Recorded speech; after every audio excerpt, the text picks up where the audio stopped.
What's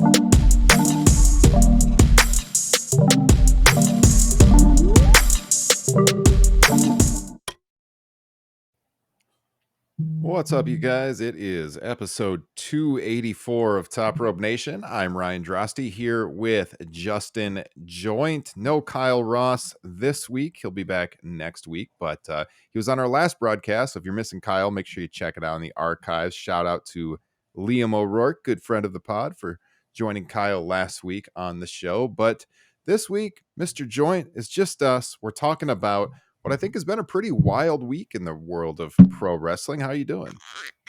Yeah, I'm doing pretty good. Gonna pour myself some Casamigos tequila. Oh, okay.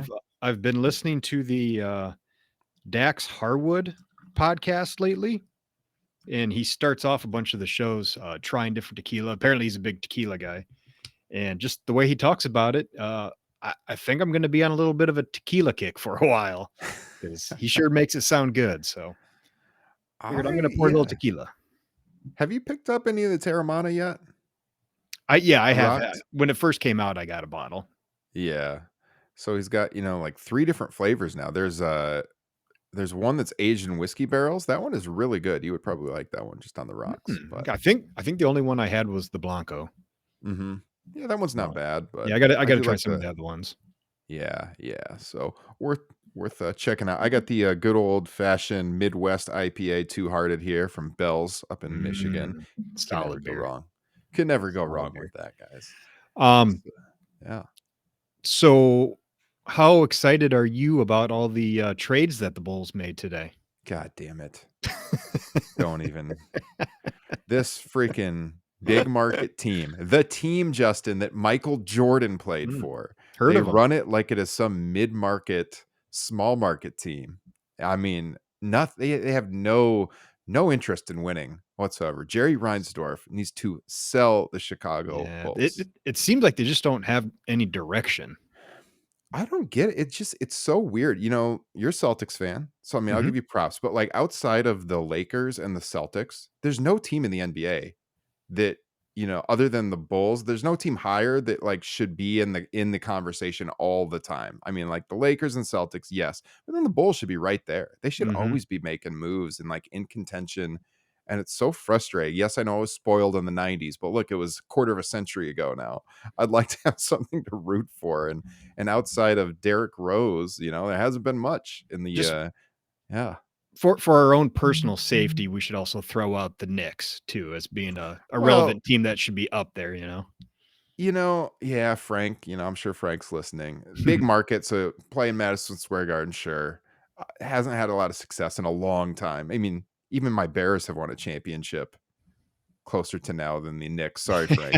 Wow. But I'll give you that. Madison Square Garden, biggest city in the country. They should be in the mix too. But man, Frank catching some strays this early in the pod, man. Even my sorry Chicago Bears have won a championship more recently. Yes, no, but I mean, it's frustrating. I was hoping that they would do a little something to make things interesting, and no moves whatsoever. Just caught in NBA hell, unfortunately. But everyone wants to help the Los Angeles Lakers, apparently. Though I was legit pissed off yesterday with just the absolute gift package that the fucking Lakers got from Danny Ainge, who I used this in the text message to you and Kyle as a Vinceism, that he absolutely raped the T-Wolves in that Gobert trade, but then he just gifts, Vanderbilt and Beasley to the Lakers for 1 first-round pick that is top 4 protected, and if it lands in the top 4, it immediately becomes a second-round pick. Wow. Yeah, it's fucking bullshit. I hate the Lakers. I don't get it. I wish the Bulls could be doing this kind of thing all the time. Right? But unfortunately, no. We are a small market team, evidently. Did you ever see that quote from Jerry Reinsdorf? If you're listening, you don't know. He owns the White Sox and the Bulls and has forever. He said to like a young executive one time that the best place to finish is second place. Always finish in second place because you're dangling that carrot there for the fans and they'll keep coming back and buying tickets. This is the kind of owner the Chicago Bulls have. It is a travesty. That is the dumbest shit I've ever heard. Yeah. All he cares about is making money. just make the play, be a play-in team this year, Justin. They'll be happy with that. Man, depressing. Welcome everybody to Top Rope Basketball. let's talk a little pro wrestling here. All right. I did mention that at the top, Kyle and Liam did that show last week. So great discussion on AEW as well as 1998 WCW. They're starting a series on rebooking 1998 WCW. And that was kind of prompted, I think, by the classic show that we did in December, looking at Starrcade 97. So you can check that out in the archives. You can join the Patreon page if you're not already a patron. And Justin, this month, the poll just ended amongst our patrons. We will be doing 4 classics, Wrestle War 91. Looking forward to it. Should be Sweet. Yeah, always like some old WCW. So that is patrons voted in. Second place was No Way Out 2001. Almost won. Almost got us to the 21st century. But yeah, this should be a lot of fun. I think we'll probably be recording that here in a week and a half or so, and that'll be hitting the Patreon feed. So yeah, link in the broadcast description if you want more than 100 bonus podcasts from us. And thank you to everyone tuning in on all the podcast platforms. Please make sure to rate, review, and subscribe. And we are streaming right now on the SE Scoops YouTube channel. So shout out SEScoops.com for all your pro wrestling news. And please check out the most recent Top Rope Nation Extra if you're a Patreon. And if you're not a Patreon, become one, because I was the guest on Extra this time. And I think me and Kyle had a really fun conversation. It was really good. I really enjoyed listening to that. It was yeah, it was interesting because Extra, our other Patreon bonus show, is kind of becoming like the Kyle side project where he'll invite on, different guests. But yeah, it was you and him doing the alternate review of Royal Rumble. It was a good listen, really good listen. A lot of the same criticisms Jesse and I had. But Kyle was pretty fired up. It's a good listen. He was. I know that's odd for the listeners to hear that Kyle was fired up about pro wrestling, but he was. Yeah. So I guess we could just start then talking about WWE. I had this a little further down on the agenda, but let's start off with it since we're talking about the Royal Rumble. Coming out of the Rumble, they did announce Sami Zayn, Roman Reigns for the Elimination Chamber up in Montreal. That was kind of what we expected. Talked about that on the post show the next day with Jesse. And I think everyone is expecting this to lead into a tag match for Kevin and Sammy at WrestleMania. So we are getting Cody and Roman at WrestleMania. That's, the original plan. They didn't differentiate from their course there. And everybody's talking about this promo that Cody had with Paul Heyman Monday night on Raw. I did not see it live. I saw all of the discussion about it, was busy during the live broadcast. So I went back and I watched it the next morning. And I'm going to throw it to you first, Justin. Do you think the positive praise it was getting was warranted? Did you think it was an all-timer, Justin? I mean, what did you think of Monday Night Raw and Cody and Paul Heyman? Well, like you, I didn't see it live. And honestly, these days, I do not watch anything on Raw unless there is some buzz about something. Then I will go back and watch it because I DVR every episode. And this one was getting a lot of buzz. On the Twitter feed, people were talking about it. People were talking about it on our Facebook page. And so I went and checked it out, and it was good. I don't know if it lived up to the hype that I had been hearing. I don't know if I don't think it was an all-timer. And I don't know if it was as good as people are saying, or if it's just so much better than anything else you see on Raw these days, which is kind of where I'm leaning. The personal touches were great, about Dusty doing car commercials, not for the money, but just to keep the car. And going into Paul giving Dusty a job in ECW because the roads were basically broke, and more importantly, giving Dusty his confidence back. And it was I'm a dad. I can get emotional in it. And so I was touched because it looked like Paul was genuinely moved and emotional about Cody's speech. But then to me, it just looked like Cody became a little bit of the dumb baby face because he took Paul's obvious lie about Dusty's last words to Paul being that he wished Roman Reigns was his son. He took that personally, which I thought was, I don't know, a little silly. Like I said, a little bit of dumb baby face, a little overdone.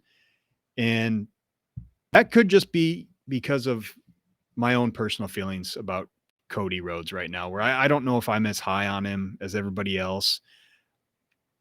I'm a little over the ultra American stuff right now. And it was even like, you had a term for that on the extra pod. You're getting yeah, certain vibes from that. Yeah, little January 6th vibes from good old Cody Rhodes. And I don't know if I get a little bit of an entitled vibe from him. For one, I'm a little over with the whole family thing. Dusty coming up all the time. That's all he has to go to. But even like when he started the promo with the so what do you guys want to talk about? Oh, yeah, that was lame. He needs to stop doing that. That sounds like a shit ass heel move. But what did you think, man?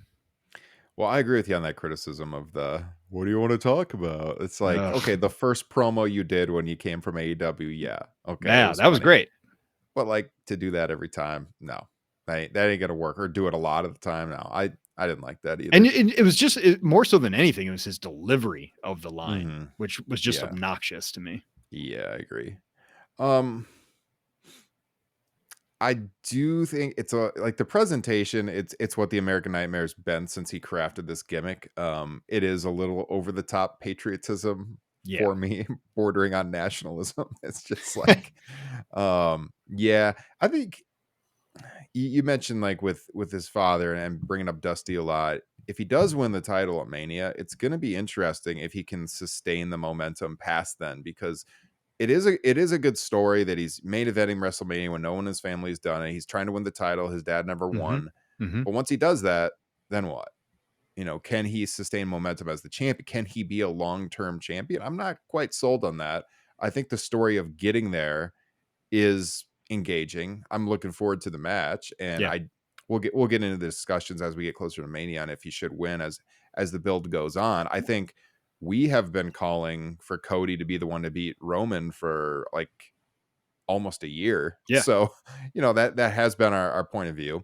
And as far as building intrigue in the match goes, I did like this promo quite a bit. I didn't think it was like an all-timer or anything like that. I thought some of the praise, we talk about this, and like Kyle talked about this on the extra show with the Rumble review. He likes to digest things and look back on it at least a few days later. I think some of what was being said in the moment was like because it was fresh. I think when I watched it, I thought it was good, but I was kind of waiting for it to like kick up to that next level from the crazy praise that I saw, like how good it was. But I did like it a lot. I like, drawing in the connection with Dusty and Heyman and the ECW references, and the crowd obviously liked that. But then I agree, it got to that kind of silly wrestling. Oh yeah, your dad said that he wished he had Roman Reigns. Like, come on, man. I mean, I as someone who grew up watching, Dusty and Dustin and Cody, like I even cringed when Paul delivered he told me you were his favorite son line, which I realized that was just to lead into the Roman Reigns line, but I still was like, I don't like that. And I don't like Cody's reaction to it, where he's like, yeah, I probably was. But yeah, is that what you want to talk about, Paul? I mean, I think it was just exceptional by today's WWE standards. Yeah, I think that you see such bad acting in pro wrestling a lot of the time in promos, that when you see a delivery that is good, like, and both of them were phenomenal in the emotional part of this. Confident. You see like the tears welling up because it is a real life story that he did do that for his dad and everything. So when you actually see that come through in pro wrestling, like you borderline with reality there, and it's well executed, that's always going to get people talking. again, I think we're kind of grading on a curve though, because Yeah. I mean, this is the same show that's broadcasting Bray Wyatt promos, for God's sakes, and the Yeah. Alexa Bliss nonsense, and everything else, the shush, and I mean, you could go down all the Yeah. terrible stuff that WWE airs in their promos. So when you do have someone who's confident in their delivery, as you said, it's going to get people talking. It was really good. I don't know that the next promo they do, if they can build off of this, or they have to just a completely different direction. Because, like you said, it's not like they can build this match on, oh yeah, your dad wanted Roman to be his son, because that's obviously so ridiculous. So coming out of this, I guess the story is just that I'm mad at Paul Heyman, but like Yeah. we knew that already. So I don't think there was really any material to build the feud off of, but I think isolated it was well executed. It was good. I enjoyed watching it. Yeah. And I was a little torn on like the purpose of it too, because I liked that at the very beginning, he said that as of right now, he's going to be facing Roman Reigns at WrestleMania, Mhm. but, kind of feeding off the crowd response is like, it could be Sami Zayn.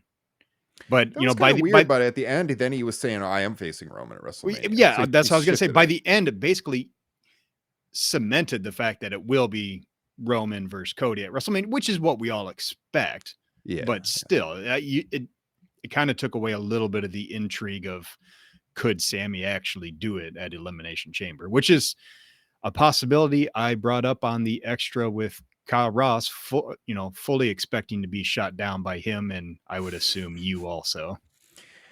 Yeah, I don't see it happening. It's just, I think that if Roman hadn't held the title this long and they didn't have like the counter all the time on how many days he's had it, and he had only been champion for a couple months, I would very much be on the side of they could do like a shock title change, short term kind of thing. Mhm. But because of how they've built up the reign, no pun intended, with him being unbeatable for years now, I just don't see it, because it would take away from Cody being the one Agree. to topple him. So I agree. I don't I think was so. just trying to have my cake and eat it too by getting Sammy his world title reign Yeah, and the it's big it's win in front of the home crowd. yeah, it's like it's such a weird thing, because like the Sammy thing has never been about him becoming champion. True. It's just been about him conquering the bloodline. Eventually he doesn't have to win the title. Um, you would like to see him get like some. I'm sure they'll do this because Roman's healed. He'll get like the visual pinfall, or something like that.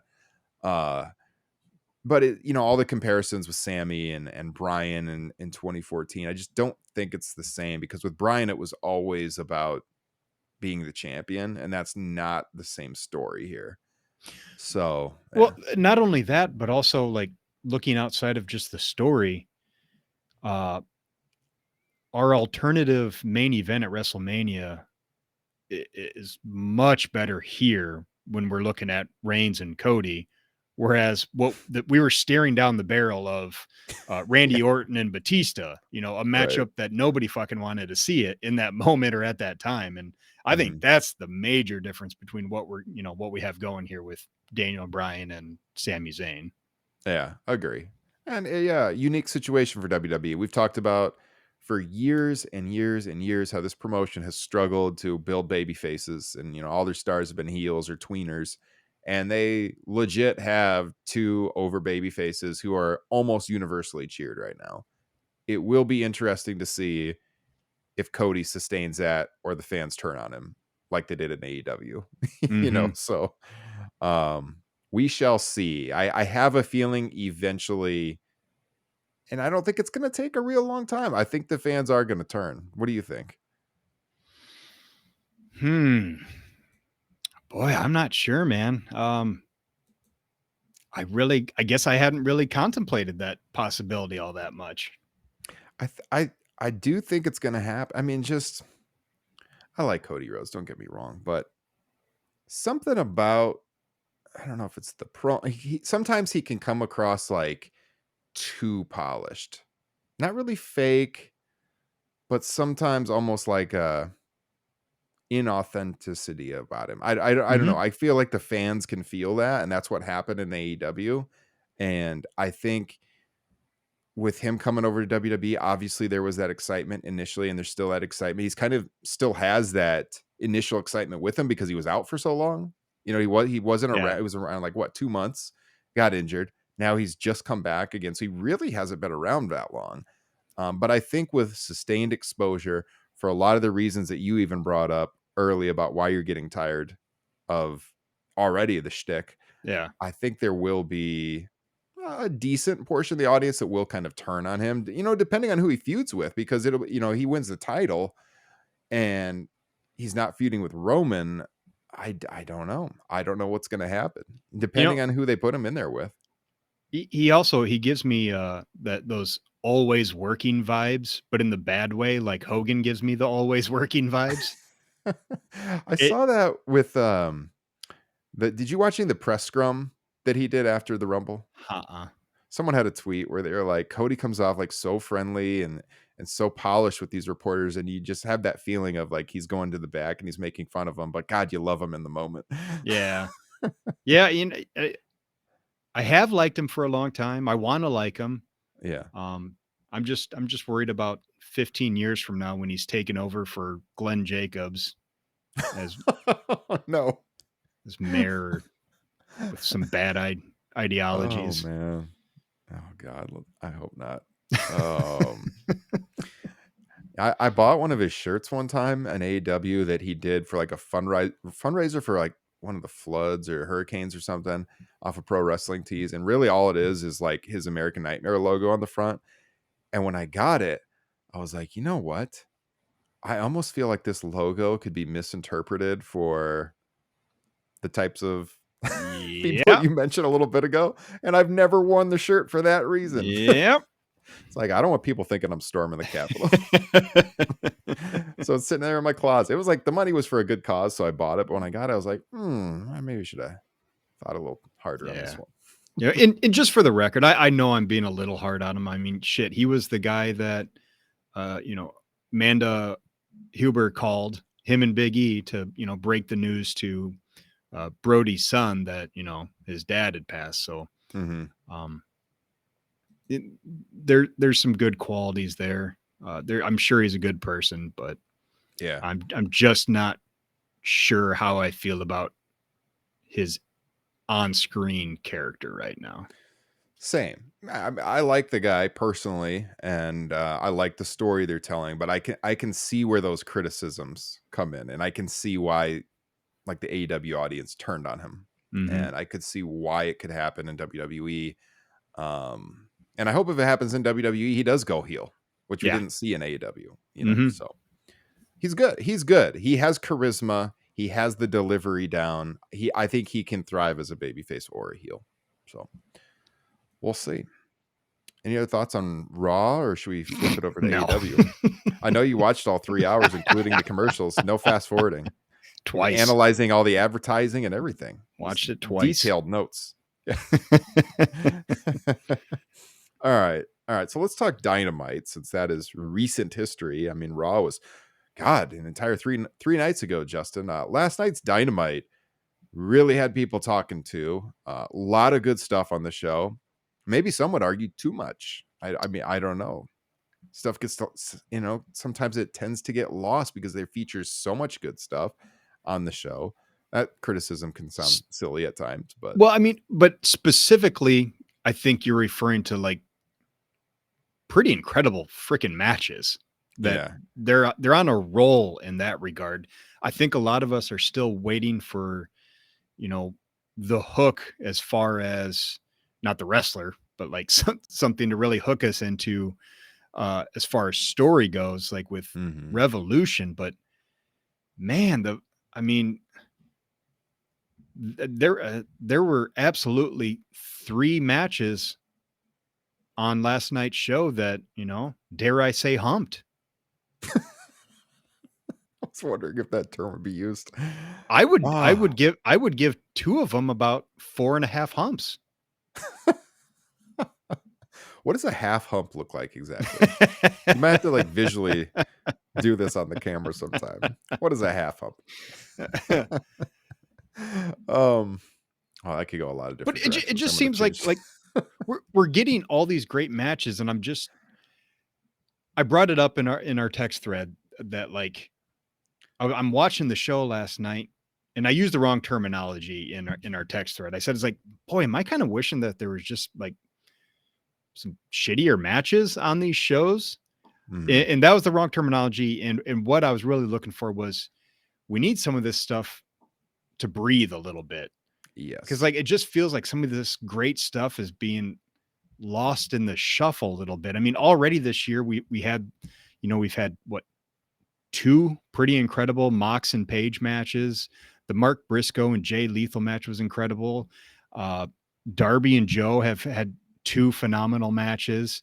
And like I said, in last night's show, the trios match was really good. And then I thought, MJF and Takeshita was incredible. Yep. And Mhm. I you know, I want to say a possible match of the year between Danielson and Rush, but God knows, I mean, that could be lost in the shuffle within a month. Like, I don't know how we're going to feel about it. Yeah. Yeah, you almost wish that they could spread the wealth a little bit and, like, Yeah. spread these matches out. Like, even feature one on Rampage, get you to tune Yeah. in, one on the next week's Dynamite because or even just, like, 2 of them on a edition of Dynamite because, Kyle brought up in our text thread the, multiple blade jobs on the show, and I agree with that criticism. I do like blood in wrestling, Hmm. but not that much on the same show. It loses the power, So that I think that was a valid criticism. But yeah, I mean, started off with that Takeshita MJF match Whew. was phenomenal. I mean, Oh, you barely see MJF in the ring on TV anymore.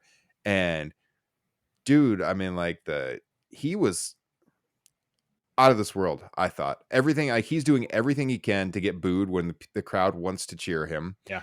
He's solid in the ring. That like he took like that clothesline where he landed on his feet. Yes. Yes. That was amazing. Yeah. Yes. From the top rope Yep. with Takeshita. Yeah. Mhm. That was awesome. I mean, and that was a hell of a way to open the show. Yeah, the Brian Roosh match was phenomenally, Oh, hard hitting. yes. Brian bled all over the place. I mean, if you like chops, this is the match for you. It's a sprint. It's not a 30-minute match. It was like what, about 15 minutes, maybe a little bit under. You got the trios match, which was very good. High flying, lots of near pin falls. And that's the thing I love about Dynamite and, AEW is that we had three amazing matches, but they were all kind of very different kinds of matches. Yes. You, and they're all telling different kinds of stories. Um, but even while I say that, I'm already starting to think of nitpicks like, what's the elite doing? Where, what's their direction? I was going to ask you this. I'm just going to jump into it right there as a Okay. segue.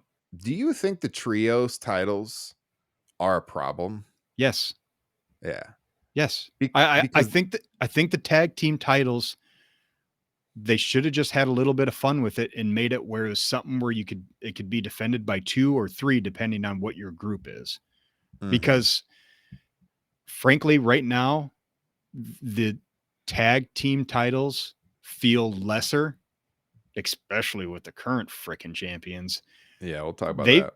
they feel less important Mhm. because the elite who started the goddamn company have the trio titles, but at the same time, it's like, you know, it doesn't feel like their matches are important because it's obvious who's going to win those matches.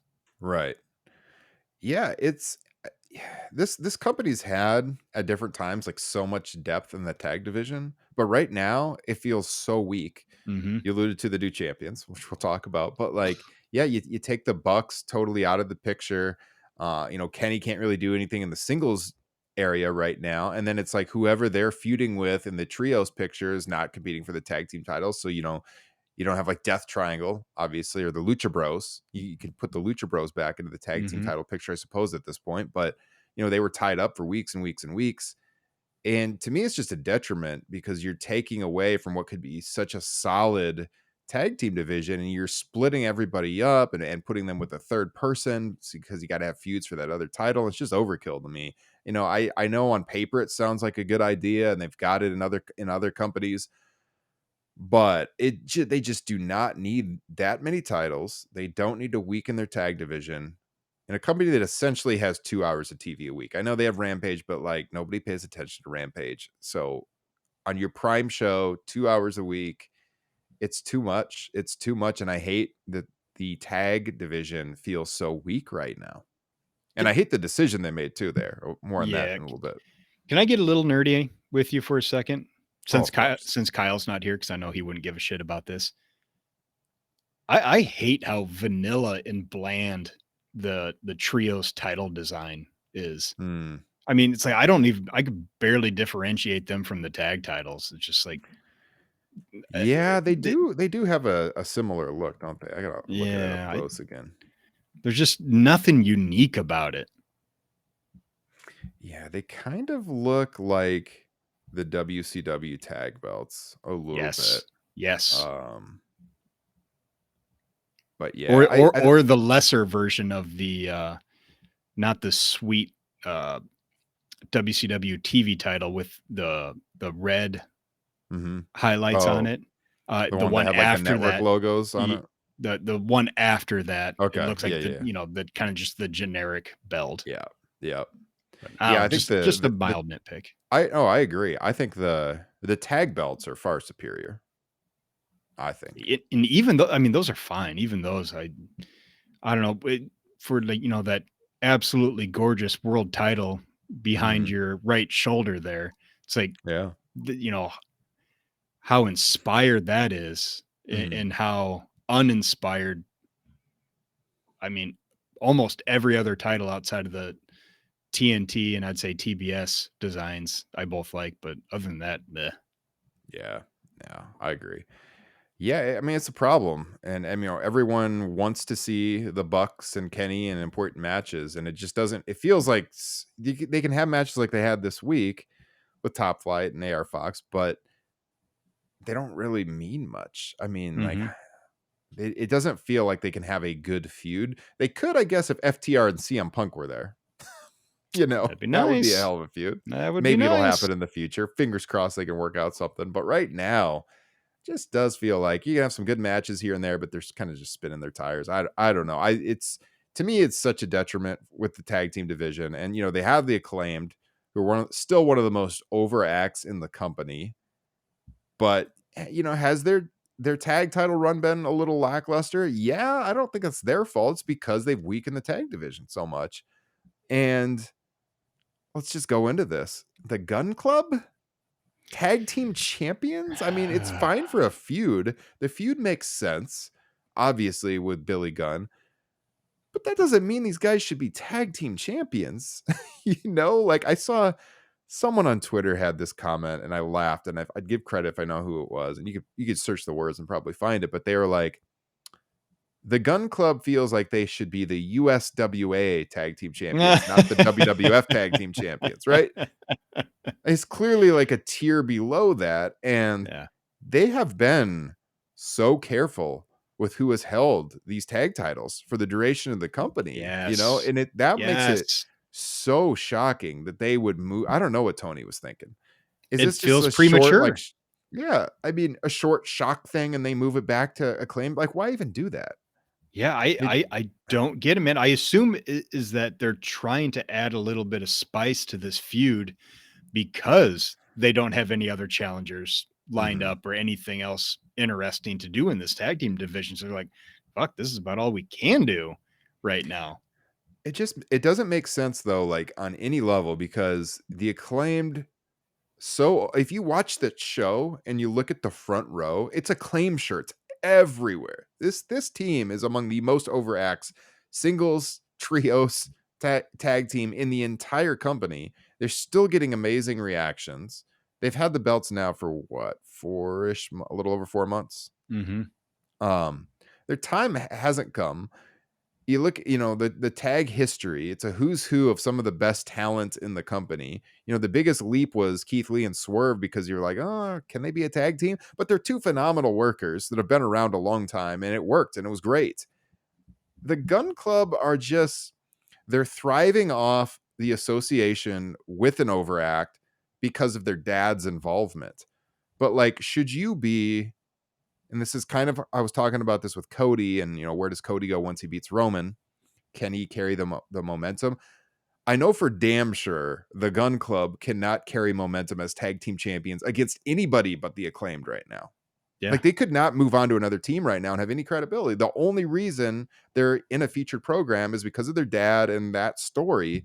But that's not enough to make them the tag team champions and to join that lineage who's who of some of the best workers in the company. I mean, they're still fairly green. I think they're good, but not tag team championship worthy right now. I was stunned, Justin, and that title win was like death in that building. Yeah. It was not good heat. You know, first they booed, and then it was just silence.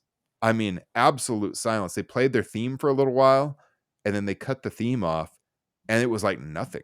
There was like no reaction to it at all I mean, until the bullshit chant. and that's the weird thing is you would think that after the one thing that All Out should have taught you is that the crowd is not ready to see the Acclaimed lose No. at all.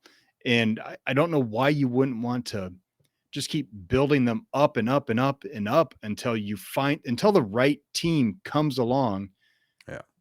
to pull the trigger on something like this, which, I don't think I would have minded near as much if this happened like 3 or 4 months from now, after the Acclaimed have really established themselves as, top guys in the tag division. But maybe that's the point, is that Tony's looking at the depth. He's not seen any depth and he needs some. So he's trying to lift up the Gun Club. I think it's premature. Yeah, I just don't think you do that by just putting a shock title victory on the Yeah. resume like that. I mean, this feels like something WWE would do to shock their audience out of nowhere, even though it didn't make any sense. And I mean, like, just think about this. Okay, so the Acclaimed, they're so over that anyone they work is going to benefit from them right now. Like, there's going to be fan investment because they care about everything the Acclaim does. Imagine like a tag title feud right now. Just throw out some names. Like the Gun Club and I don't know, Top Flight. Okay. Like, Mhm. great workers, but nobody would give a shit about that as a tag team title feud, right? Yeah. I mean, it just Yeah. wouldn't have the credibility as a tag team title feud. I like all of those workers, especially Top Flight, but it just like doesn't feel like that can hold a title feud spot on a pay-per-view. Like, who's tuning in for that pay-per-view match? There's not going to be that same kind of investment that you have with the Acclaimed, and that's why they're the champions and why they should be the champions. And I would bet they're gonna, unless, I mean, I guess they could keep it on the Gun Club to move it back to FDR, but like they're gonna have it for some time to do that. And Yeah, that that seems like, are they that gonna that really that hold the would titles to like double or nothing? yeah, that'd And be like 2 months from now. I mean, Uh, I don't see it, but I mean, it just feels like, okay, we'll do a rematch at Revolution and the Acclaimed will win the titles back. I mean, then what's the point? I don't know, yeah. man. I guess to if you think it's going to draw more interest into the match, whatever. But I I was I was stunned. you're not getting more pay-per-view buys so that people can see Acclaim to get that title match, or, to Yeah, get their titles back. I mean, You're it was just like a you're just kinda bullshit. you're just hurting their aura. Yeah, I mean, it was a bullshit heel win, of Mhm. course. Like, in the fans' minds, the Acclaim still the champions. They didn't lose clean, but nah, I didn't like it. I thought for such a good edition of Dynamite, it was a bad way to end. It was just like the wrong kind of heat, crowd stunned, crowd angry, and like that's how they went off the air. I will say the one silver lining is I was relieved that they didn't once again, uh, do a swerve with Billy Gunn helping his sons win the Hmm. championships. When he came out, I was like, "Oh God, I no, know. please." So that was at least a relief. Yeah, yeah, that seemed like the obvious thing that they would be doing, but Mhm. no, no. So it was a disappointing finish. So we talked about the trios titles. Yeah, definitely, we're both in lockstep there. Bad for the company because of their lack of tag depth. Yeah, this Revolution card, man. I mean, it seems like every time we're getting close to an AEW pay per view, we're like, what are the matches going to be? What are the matches going to be? And then like at the last minute, it all comes together. But yeah, I mean, we're what? Just under a month away, and we 3.5 weeks away, Yep. and we have one match. It's not ideal. What did you think of MJF's promo backstage? I thought it was freaking amazing. I absolutely loved it. I love like the change of setting. You know, him in the Yeah. back, Yeah. just drenched in sweat. You had to like that. Oh, Uh, come on, buddy. Come on, buddy. he invites the announcer, Lexi, right, over to Yes. sit by him and come here, sweetheart. And then he tells this story about driving this girl around in his car, and things are happening in the car. He goes in and he's getting oral sex from this girl in the car. He means to hit the brake and he hits the gas and he hits a telephone pole. Yes. And then he had to make that decision of, what kind of man am I going to be? And he realized when he saw the cop car lights, he put her in the driver's seat and switched positions with her. Like, this dastardly bastard here. Oh man. He is damn good at playing his role. I'll give him that. What was that line he had? I should have wrote it down. It was so good, about something along the lines, am I bad because the people hate me, or do the people hate me because I'm bad, or something like that? That was a great line. Oh, yeah. That was such a good line. But yeah, I mean, he's so intense, and it just comes through on the TV screen so well that, like, the minute everyone wants to cheer him, he gives a promo like this, and you're like, this fucking guy, man. Just gotta boo him. He is so good. I mean, just must see television right now. I loved it too. It definitely pushed the envelope. I mean, this is why with my little kids, I'll let them watch WWE, but AEW, I have to kind of vet that ahead of time. Daddy, what does he mean when he's putting his tongue in his cheek like that? What is that? What's going on in the car? What's Yeah, happening here? that was not subtle at all. No, I no, was it was even kind not. of shocked to see that on AEW. Yeah, man, I really wish I would have written that quote down, because it was so good. I'm trying to see if I can find it here. If you're in the chat, let us if you know it word for word. But I thought that was phenomenal. It's not in this review here. They didn't quote it either. But go back and watch it. Great line. Something along the lines of, am I evil, or am I bad because the people hate me, or do the people hate me because I'm bad, or something like that. It's good stuff. Okay, so what else do we want to cover? I think that's pretty much what I wanted to hit from Dynamite. I mean, we talked a little bit about the Bryan and Rush match. So physical, the chops. Bryan getting that victory. Did you like the whole deal they did with Bryan being locked and then breaking through the door to get out there before the 10 count, or was that too hokey for you? The execution was a little hokey, but I'm also okay with it. If I don't, that probably doesn't make any sense, but I'm glad they're kind of adding some details to this rivalry.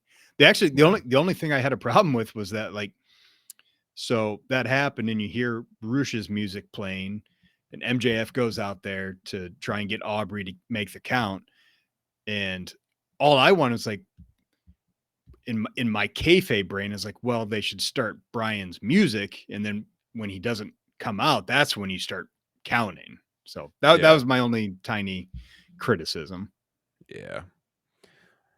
Does it bother you? I mean, Bryan is just, I mean, he's always phenomenal. He really feels like he is just knocking it out of the park every single week. Are you bothered by the fact that it seems there's no chance he'll be world champion, despite having a great match with MJF here? No, it doesn't bother me because I am pretty convinced it doesn't bother him at all. That I don't think he probably has all that much interest in being champion at this point. He Mhm. just wants to wrestle. Mhm. And I'm okay with him just having great matches and kind of building that upper mid card for the roster. Yeah. I found that quote from the promo here. He said, "Bryan Danielson, you treat me like I'm some sort of scumbag. These fans treat me like I'm a scumbag. You know, I don't know if you people hate me because I'm twisted, or if I'm twisted because you hate me." That is such a great line. And he says, "But here's what I do know. I know that a man does not know what he is truly made of until he is met with adversity." And then he went through that story about the girl and the blue Camaro. And what was going on with the telephone pole and all that. Yeah, it was great stuff. Check out that promo if you missed it. But yeah, hell of a Dynamite with a questionable closing winner, especially in the main event slot there for the tag Yeah. team titles, I thought. So, all right, Justin, before we go, should we hit this mailbag?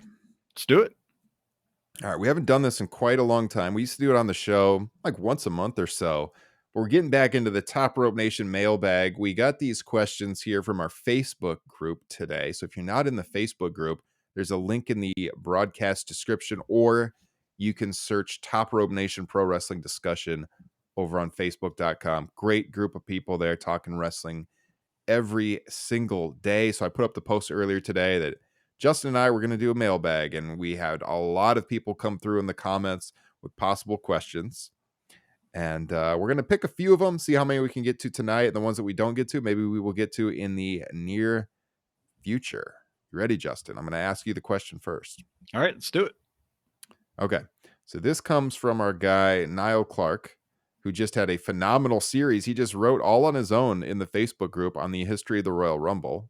Shout out on that again. Really enjoyed that. Yeah. He said, Hold on. I'm going to say it Yeah. right here. If you're not part of our Facebook group, you're an idiot. like seriously, This is the kind of stuff you're missing out on is Niall's write-up of every single freaking Royal Rumble. It was incredible. I made the comment on there one day. I was like, between what Niall does there, Kyle often will write like long form things in there. Sometimes people will chime in. Michael Jenkinson's another one. It's like, I feel like there's better feature writing going on sometimes in our pro wrestling discussion group on Facebook than a lot of wrestling websites, to be honest with you. You guys got to get in there. Absolutely. All right. So here's what Niall wrote. He said, one thing I miss in modern wrestling is the sets. They made every pay-per-view feel unique and added to the spectacle of the show, in my opinion. I hate the screen setup they have now. So my question is, what are your favorite sets or stage designs in pro wrestling history? And if you could bring back one thing from the past into modern wrestling, what would it be and why? Niall Clark. Justin, hit me with your favorite sets. Ooh, boy. I mean, I'm not sure how to approach it. Are we just thinking like pay-per-views or like the old Raw or SmackDown sets? Like, Yeah. I know people have nostalgia for it, but I was never a fan of the SmackDown giant fist. I thought, really? Yeah, Wow. I thought that was That's on my corny. list. I liked it. Shoot, sorry. I'm not gonna lie, I liked it. Well, one of the things I liked about it was it felt so much different than Raw. Like it really felt like a whole different show. Yeah. Absolutely. Boy, I don't see. I kind of like the current giant just screens and video displays that they have. I don't know if I like the current new Dynamite set compared to the old one with the tunnels. WWE has been pretty generic with it. They've all kind of looked the same for the most part. Boy, I don't know. I wish WWE would have like a throwback night, but it'd be like a Nitro, and they'd have the Nitro set. I think that would be pretty cool. I think that Nitro set. I mean, we have any wrestling fan who lived through that has a lot of great memories.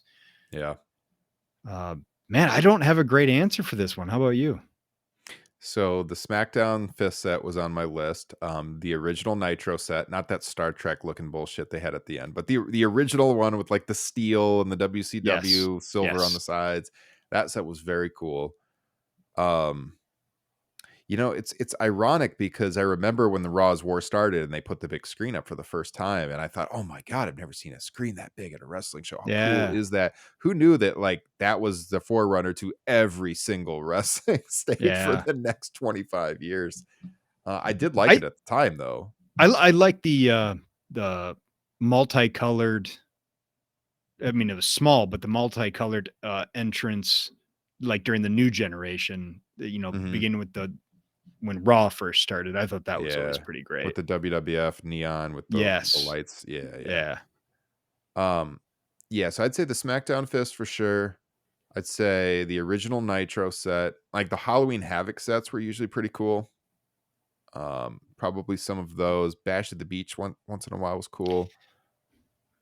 Um, yeah, I always liked how it wasn't really a cool set, but like even those little plain ones they had where it was almost like the box they came out of with like the lights that flash, but it was like so much different than Raw looked. Hmm. It was like a totally different feel. I agree with Niall that now everything feels the same because all they do is just change the logo on the screens. I actually, yeah, I agree. I think I like the old Dynamite set better than the one they're using now. It just felt more unique. It almost feels like it's just trying to be WWE now. Yeah, but that Uh, could be the whole uh, aesthetic of the new yeah. Dynamite, where it's just basically like red, white, and blue compared to like Mhm. the multicolored of the previous one, and it did have a uniqueness that this current one is lacking a little bit. You know which one I really liked? I liked again, it's simple, but I liked at WrestleMania 10 the X and how it like opened up and it was right in front of the hard cam. Yeah. They used a similar design, where they would have like the old King of the Rings and they'd have the guy standing there who would open the doors, but the set always looked kind of cool. Or what about like the Backlash sets where it was like the swinging hook? That was cool Yeah, looking. I like those. I'm always going to be partial to WrestleMania 34. I thought that was Mhm. an all-time set design. Oh yeah. Yeah, we were there. Right by it. I think the Raw's War set, I guess it would have been probably like 99 2000 where they had the WWF logo in the middle with like the lights behind it and like all the steel around it there, like still the same big um video screen right above, but like the entranceway looked a little bit different. I like that one quite a bit too. But that's what comes to my mind right away. At least I wish they would go back to unique pay-per-view sets. I don't think it's going to happen just because they just feel like they can just throw up a screen and do it all digitally, but it does make everything feel very similar almost all the time. At least for WrestleMania they change it still and do something totally unique. And I guess even like the Rumble they had a different set, so that's Yeah. You would think with AEW basically just having 4 pay-per-views a year, 5 if you count Forbidden Door, that I do wish they would at least mix it up for those. it tried like a little bit with Double or Nothing. Remember, like they had the poker chips and stuff, but it's still Mhm. like the same general Yeah. setup. But yeah, I mean they could change it up a little bit I more. think That's a really good question. the first time that AEW felt fresh when it came to their, or it felt special with their setup, was the first Grand Slam where they had the Mm, ramp with it was like the video whatever, like WWE does all the time with their WrestleMania entrance ramps, but yeah, that was really good. yeah. I always kind of like the In Your House set too. Not gonna lie, I always thought it was kind of cool looking with the house up there, coming out of the garage. It's very simple, but it was such a different look again from TV. I liked it a lot. So you don't really have that same flavor where every month you're with the pay per views, you're wondering, oh, what's it gonna look like now? It's a lot different today. So great question. Is there anything you would bring back? That was the second part of his question. If you could bring back one thing from the past in a modern wrestling. Ah, shit. I can't remember. I should look it up, but my phone is across the room now. I was just going to steal somebody else's from the Facebook chat, that the vignettes for people about to debut is Mhm. easily my number one. Yeah. Yeah, I like that. One thing that it's not really old school, but it's something that New Japan had done traditionally was, they would do the lineage of the IWGP champions before a championship match. Mm, They would show like pictures of them all. I think that's really cool. And you see that in boxing sometimes too. I think that that's something that I like that. Yeah, both that's real promotions could nice. do. Just a real quick run through where it's just like flashes all the people that have held the title. WWE would take a while at this point. AEW could certainly do it.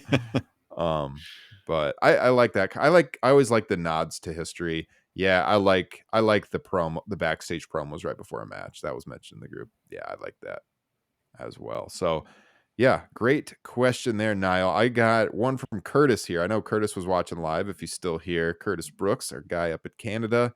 He said, Are AEW house shows a draw for you personally? And what's the furthest you would travel to see an AEW house show? So, if you weren't aware, AEW is now going to start doing house shows.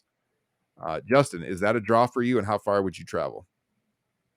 The draw for me would be to take my kid to it. That'd basically be it. I can't imagine them coming to anywhere within an hour of us, but I would be willing to go to Des Moines, which is about 2 hours away, to take my kid to an AEW house show. When I saw this, I liked it because I thought, oh, they might actually do a show in Iowa. Like WWE comes here a couple of times a year. WCW always did, but with AEW's limited schedule, I've just not seen it as a possibility. So we've traveled all over to go to AEW shows, Chicago, up to the Twin Cities, of course, out to Vegas. So I would say 2 hours for me. I'd go for a house show. I'd definitely go to Des Moines to go to one. It is a draw for me. I actually really, really like going to house shows. WWE, when they come around, I don't really even consider going to the TV, but if it's a house show, I'll consider going. They're a lot more fun. It's a more loose environment. You feel Yeah. closer to the performers. It seems like the performers are having more fun because I know this sounds weird for pro wrestling, but it feels less staged than the TV where they're just, where they're just playing to the camera all the time. They're actually a lot more engaged with the fans. And I took my daughter to her first show last May, WWE house show, and it was a blast. So I think, I'd go 2 hours, no more than 2 hours, but it would probably be Des Moines. You're right. I doubt they'd run Cedar Rapids. Roman Reigns' last house show, right? It was the last house show match Roman worked. I was at with my daughter. She likes to brag. She saw Roman in person. So, yeah, good question there. Oh man, our guy Rick had a lot of good questions here in the group. Should I pick out one of these? Let's see. Okay, he said he loves good comedy in wrestling. He said he watched the promo. This is Rick Skelton. Watched the promo when Sammy corpsed everyone with Jay's not feeling oozy again. Hilarious stuff. Do we have any favorite comedy moments, Justin, from the history of pro wrestling? Don't say the Mr. McMahon Kiss My Ass Club. Yeah, no. Nothing specific really jumps out. It's more of like anything with Austin and Angle during that brief time when Austin couldn't wrestle, so he just did comedy. I loved all of that. I actually really enjoy the corniness of the Jericho Appreciation Society, of their twirls and pants ripping and stuff. I mean, it's so bad, it's kind of great. Yeah. But I mean, Jericho's been pretty consistently very entertaining as far as comedy goes in professional wrestling. I remember the Peen and William Regal's tea. What about you? A lot of my favorite ones were like unintentionally funny, like not meant to be funny. I think the ones that come to mind that were supposed to be funny are like that 2003 version of The Rock when he would come back and he'd do the concerts and he'd bash the cities, like the song he did in Sacramento that everyone remembers, where he bashed the Kings. That was pretty funny stuff. I like the Rock concerts they did in 03.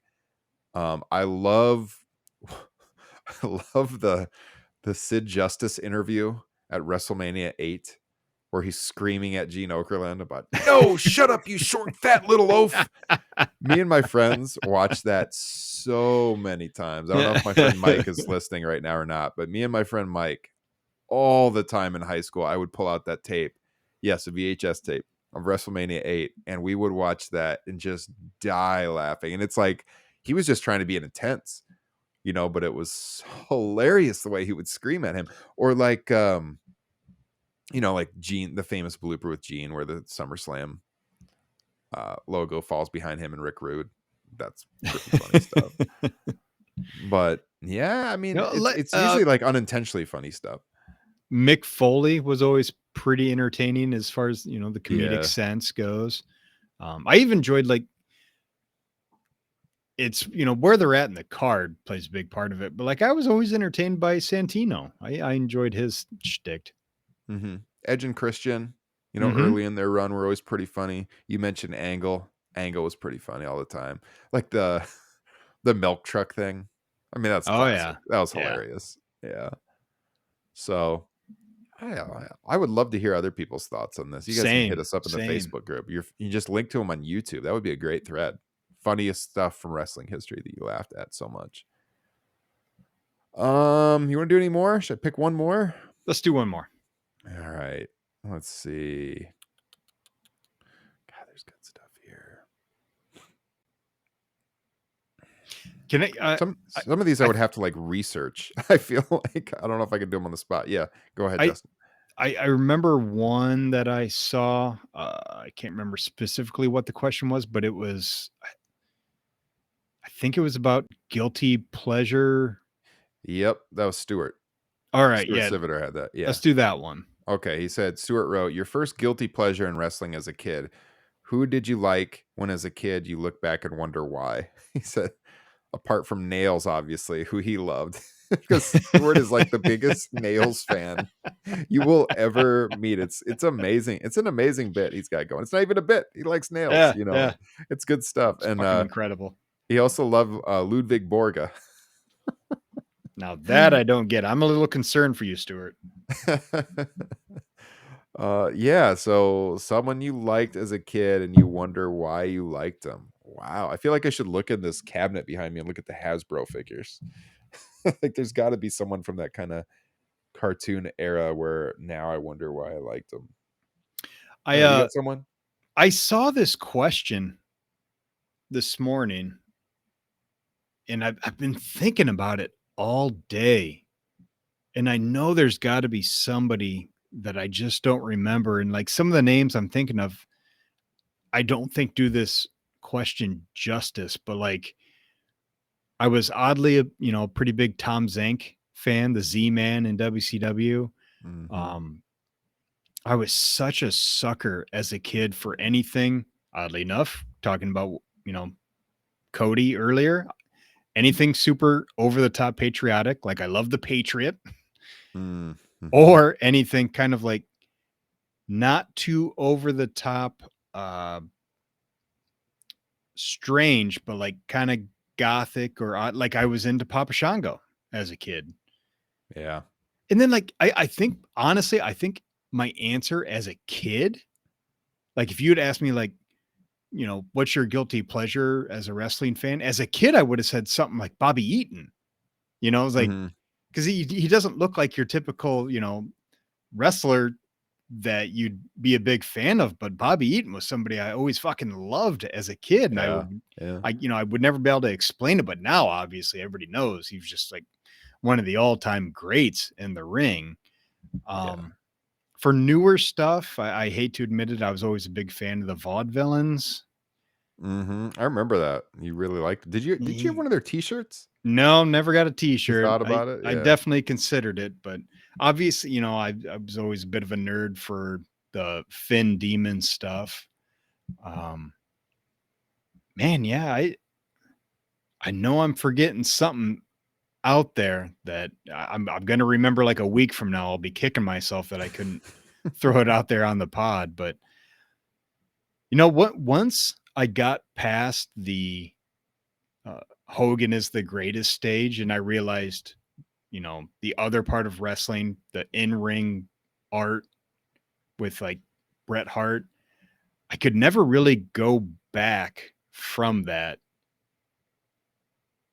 And so a lot of people that I could have guilty pleasures for, just I never really considered, especially if the company quit on them immediately. Yeah. Man, I can't think of anything where like looking back now, I'd be like, why did I like? Because it was usually people that have aged pretty well, or like they weren't great workers necessarily, but they were big personalities and like they're still stars today. Like obviously as a kid, I liked Warrior a lot. I mean, That's not a not guilty really a guilty pleasure. That's pleasure though. But even Yeah. like I was thinking in that along that same lines, I was trying to think of those mid card baby faces that you'd assume I'd be big fans of, and I never Hmm. really was. Like Big Boss Man, Hacksaw, Bushwhackers.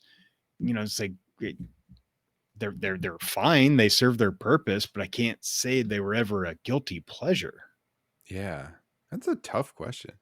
I remember there was like 2 or 3 weeks where I thought Lash LaRue would be something.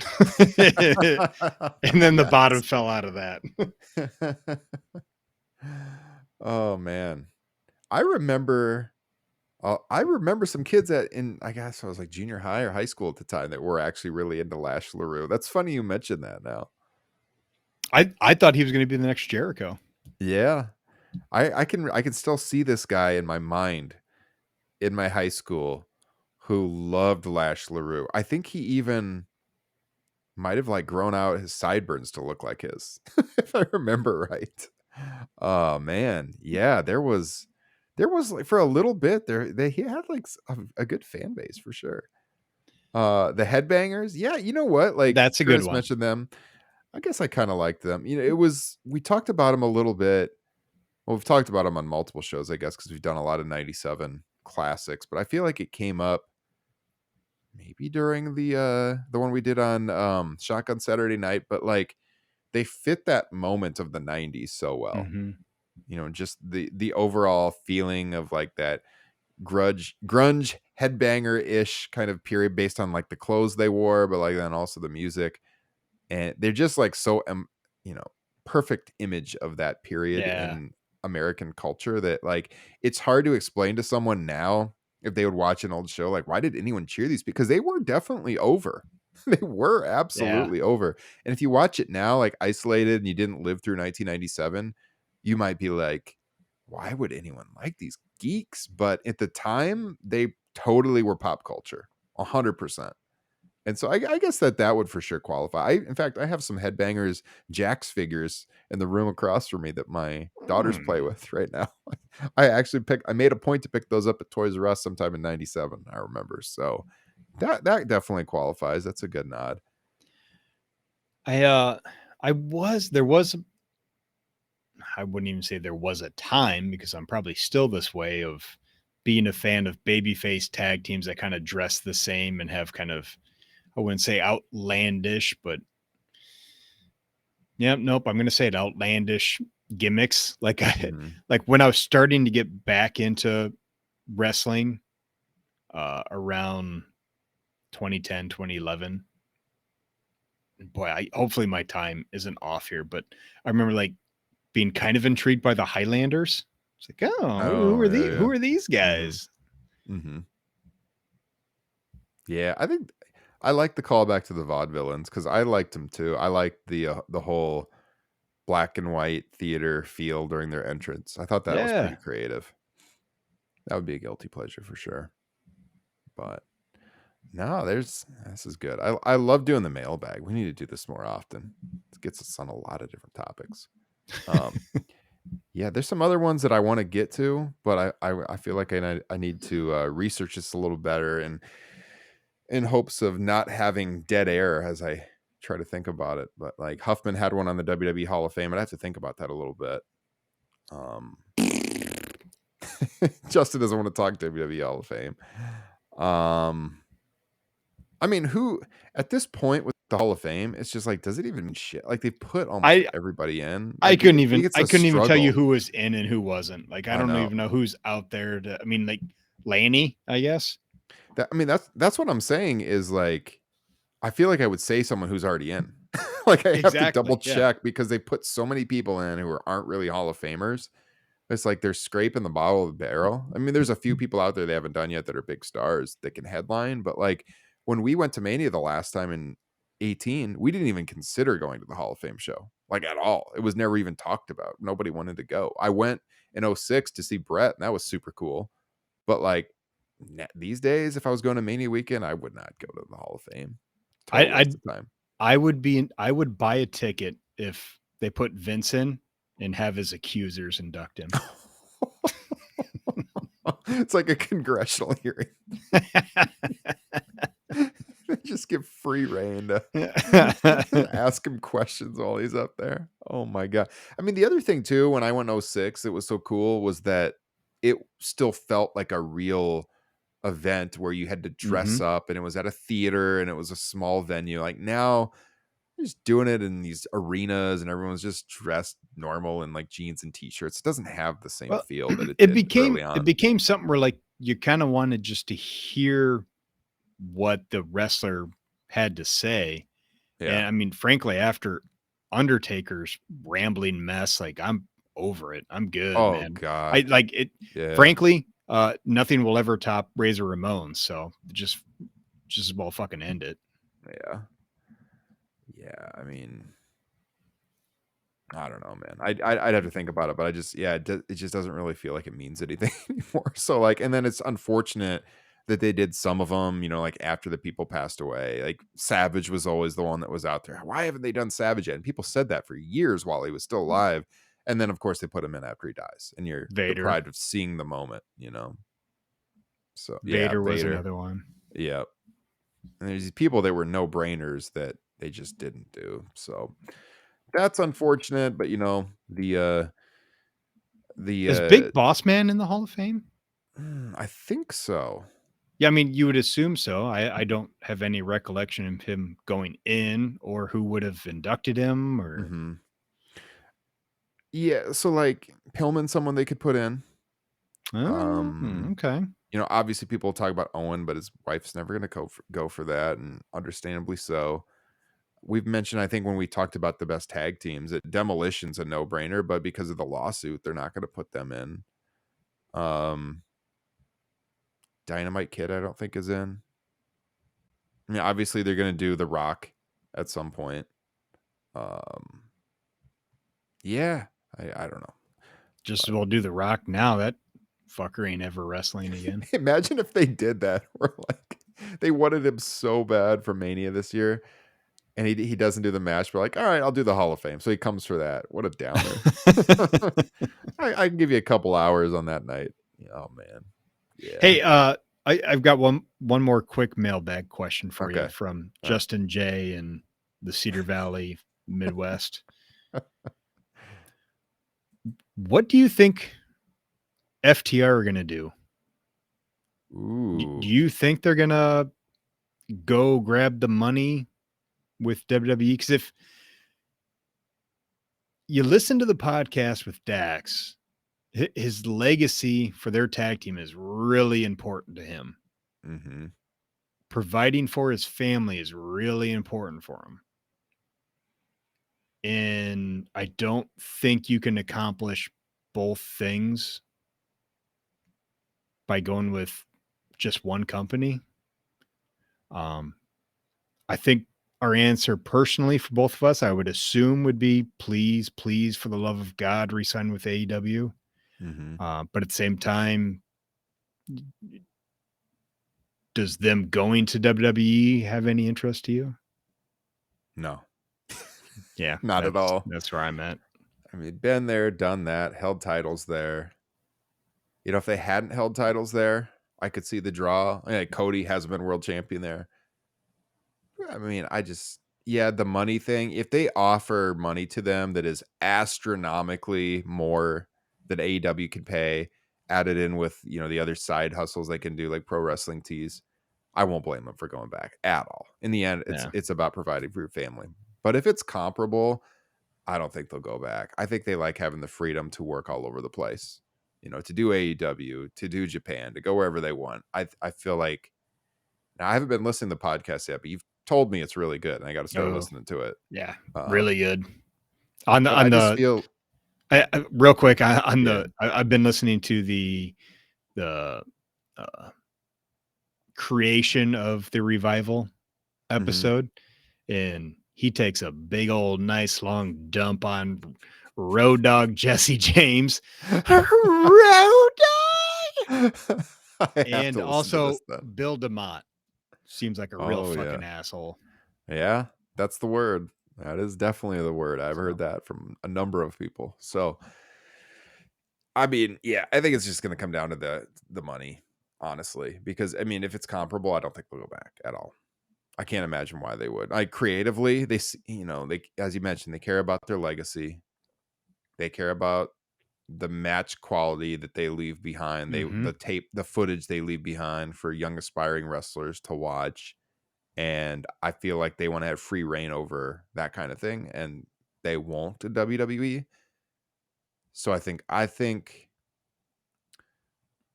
right now I'm going to say they don't go back. I'll lean that direction, but I also feel like WWE is going to offer them a lot of money. So it's tough to say. But like the whole sale could factor into this too, depending on who it's sold to. So and what comes down to the budget, and do they want to offer a big contract right at that, that period of time? Who knows? So, but right now I'm going to lean towards they don't go back. What do you think? Yeah, I think for legacy and how much they would get to determine their schedule, I would hope they come back to AEW / Ring of Honor / they get to do whatever they want. Mm-hmm. I agree. Cool, man. Well, this has been a Curtis, leave the chat. Now he's just audibly, or God damn it. He's just giving his We were having pleasure. A nice time, Curtis, and then you come in with that bullshit. FTR versus Maximum Male Models. Let's go. He's the one. He's the one guy. No, Curtis, it's funny. I thought I was the one getting drunk on tequila. Apparently Curtis is hammered. Hey, man, it's even colder up there than it is here, probably. So gotta do something. All right, guys. This has been a lot of fun. Very loose show. We thought it would be. We went into today thinking, all right, what are we going to talk about? Let's do a mailbag, cover a little AEW, a little Raw. This was a lot of fun. Always enjoy talking to my buddy Justin Joint. Really going to enjoy this weekend when the fams get together. Going to be seeing Justin in person this weekend. So a lot of fun. Hope you all have a great weekend too. Justin, any closing words?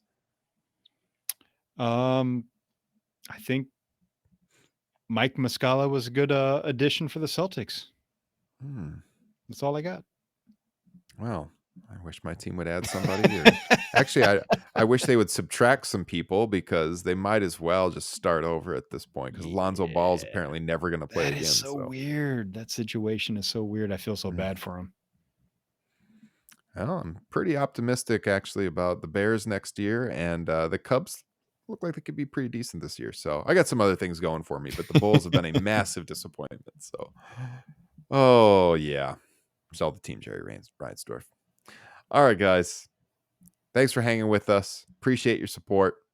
Patreon.com/Top Rope Nation. Get in that Facebook group, Top Rope Nation Pro Wrestling Discussion. Follow me on Twitter at Ryan Droste, DROSTE. Find the show at Top Rope Nation. We're also on Instagram. We're on TikTok, Facebook, of course, too. Pretty much every social media platform. Give us a holler. Appreciate your support. And we'll talk to you all next week. Take care.